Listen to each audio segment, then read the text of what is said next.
Ghost train.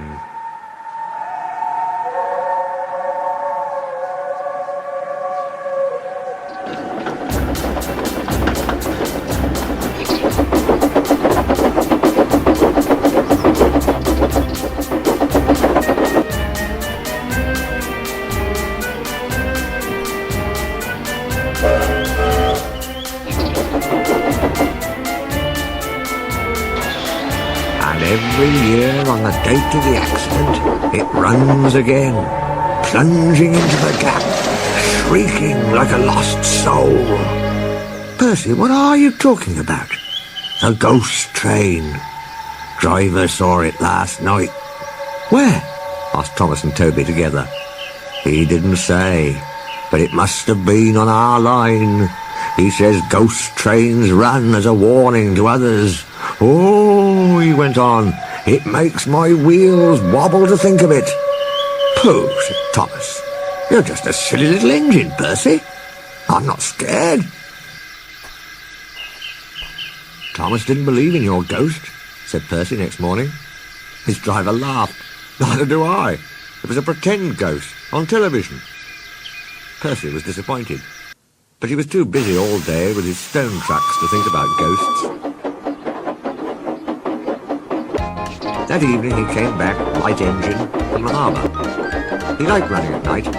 He coasted along without effort, the rails humming cheerfully under his wheels,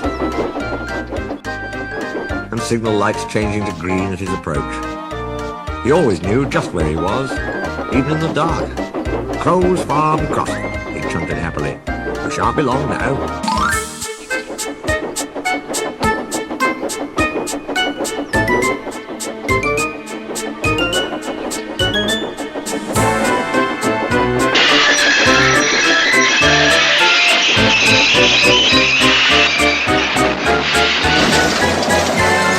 Percy broke the cart to smithereens, and lime flew everywhere.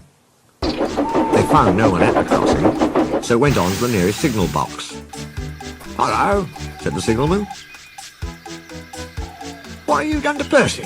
He's white all over." Percy's driver explained. "I'll see to it," said the signalman. "But you'd better clean Percy, or people will think he's a ghost." Percy chuckled. "Do let's pretend I'm a ghost and scare Thomas. That'll teach him to say I'm a silly little engine."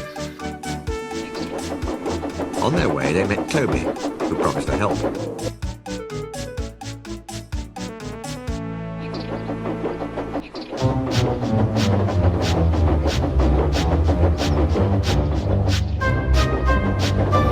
Thomas was being oiled up for his evening train when Toby hurried in.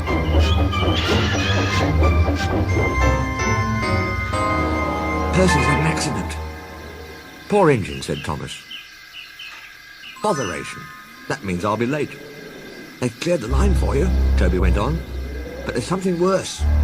"Out with it, Toby," Thomas interrupted. "I can't wait all evening." "I've just seen something," said Toby in a shaky voice. "It looked like Percy's ghost. It said it was coming here to warn us." "Who cares? Don't be frightened, Toby. I'll take care of you."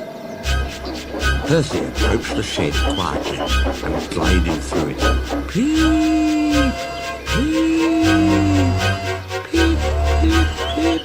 Peep!" he shrieked. "Let me in! Let me in!" said Percy in a spooky voice. "No, no," answered Toby. "Not by the smoke of my chimney, chim. I'll chaff and I'll puff and I'll break your door in. Oh!" "Whoa, dear," exclaimed Thomas. "It's getting late. I'd no idea. I must find Annie and Clarabel." He hurried out the other way. Thomas never returned. Next morning, Toby asked him where he'd been.